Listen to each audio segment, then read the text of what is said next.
Ana medi rai rata, wedi parut.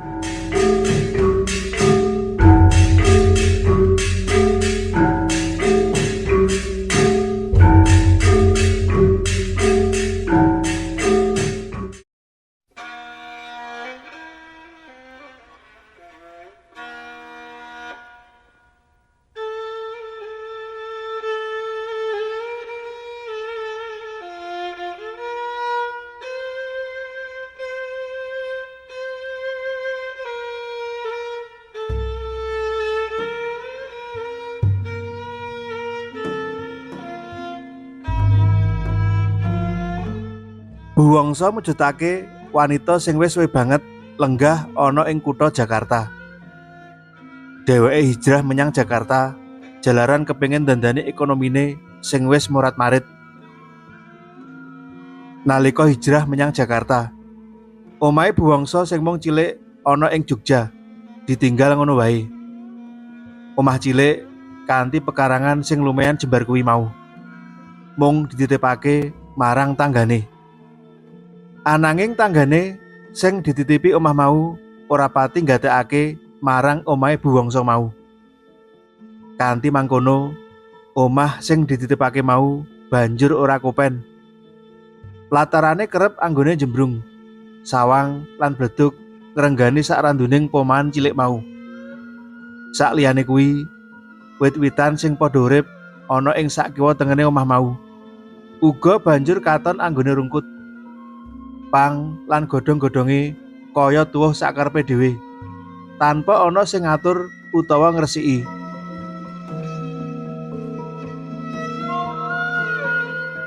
Nalikane Buwangsa kondur saka Jakarta, sakwise setaunan ana ing kono, piyambake kaget meruhi kahanan omahe sing kaya mangkono mau. Rawuhe Buwangsa ana Jogja, ora njalari Buwangsa bisa leren. Nanging malah banjur cancut taliwondo resik-resik omah. Kepara Buwangsa ngundang tukang barang kanggo ndandani omahe sing ora kopen mau. Cekake sangune Buwangsa saka Jakarta. Prasasat entek mung kanggo ndandani lan ngresiki omah cilike ing Jogja. Eman, duit anggone keklumpuk ana ing Jakarta mau ora nyukupi kanggo ndandani omahe. Buwangsa sing wis randha lan mung dikancani anake ragil sing wis drop out kuwi sedane nrima ing pandum.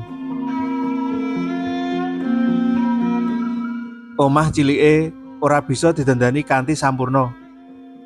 Semono uga dheweke ora bisa ngopahi wong kanggo negori wit-witan ing sak kiwa tengene omahe.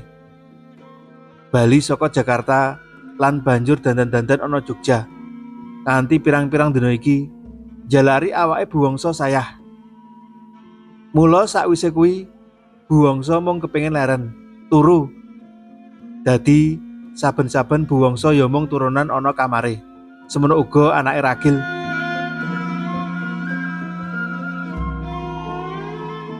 Nuju sawijining wengi, nalika isih rem-rem ayam, Buwangsa meruhi ana bayangan kumlebat. Buwangsa kaget. Lah kok ana bayangan tanpa swara kaya mlebu kamare. Buwangsa tangi lan nyelukake anake. Anake tangi lan marani ibune. Nalika ditakoni, "Apa kowe mau mlebu kamarku?" Anake mangsuli ora. Krungu wangsulane anake sing kaya ngono kuwi, Buwangsa tansaya bingung. Ananging suwe-suwe Buwangsa mupus. Mbok menawa bayangan kumlebat mau mung merga kegawa dening hawa ngantuk wae. Dadi pandelenge ora patiya cetha. Ngono pangandikane Buwangsa ana njero atine. Bubar kuwi Buwangsa banjur sari meneh. Tekan esuk ora ana gangguan apa-apa. Malah dheweke bisa saring leketer. Wengi candhake Buwangsa nalika rem-rem ayam meneh. Buwangsa meruhi bayangan kumlebat meneh mlebu ana kamare. Buwangsa tangi lan njupuk lampu teplok. Maklum ing jaman semono, kampunge Buwangsa durung klebonan listrik. Dadi penerangane isih ngendelake bangsane lampu teplok, sender utawa petromak.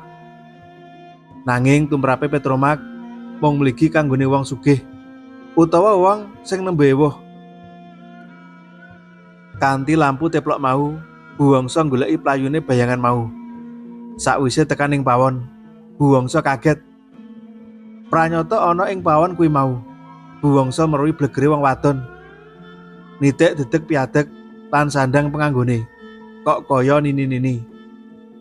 Rambute nini-nini iku putih kabeh lan diore. Bejo, Buwangsa wis kulino dadi wong kendel. Arepa dheweke meruhi wujudan sing ora diundang. Nanging wis njenggeneng ana omahe kuwi. Buwangsa ora wedi. Nini-nini sing katon ngadeg kanthi ngungkuri Buwangsa mau. Banjur ditakoni dening Buwangsa. Krungu pitakone Buwangsa, nini-nini mau mung guyu cekikikan, tanpa noleh lan tanpa wangsulan babar pisan. Krungu guyu sing solah bawane sing kaya ngono kuwi. Buwangsa ngerti menawa wujudan ing ngarepe kuwi mesti dudu sak lumrahe makhluk. Bab iki uga bisa dingerteni merga anane wujudan ana jero omah kuwi tanpa dingerteni sapa wae. Kamangka kabeh lawang wis dikunceni dening Buwangsa kawit sore. Buyune sing nyekiki tanpa tumoleh kuwi, gelem ora gelem jalari Buwangsa rada mengkirik githoke. Kanthi ngati-ati supaya ora nuwuhake rasa cubriya, Buwangsa njupuk parut sing gumlethak ana ing paga. Kanthi nggawa parut lan lampu teplok, Buwangsa nyaketi wujudan sing aneh kuwi mau. Nalika wis caket, Buwangsa nakoni wujudan sing panggah ora gelem sumaur lan tumoleh kuwi.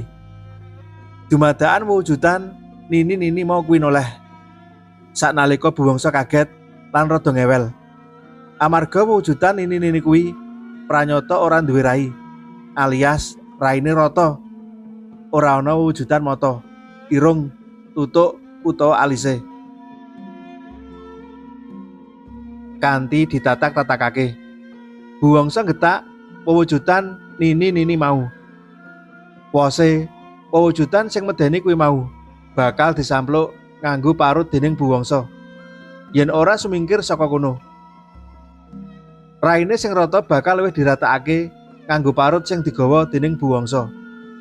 Anae nalika diancam kaya ngono mau, pemedi rai rata mau katon wedi. Tanpa nyuwara, pemedi rai rata kuwi mau ilang saka pandulune Buwangsa, kaya patrape keluk kesapu angin. Bubar kuwi, anak ragile Buwangsa tangi lan nakoni ibune, "Keneng apa wis wayah bengi kok klinteran ana pawon?" Buwangsa mung mangsuli menawa dheweke goleki parut arep kanggo gawe piranti marut klapa sesuk-esuk sadurunge mangsak lodeh.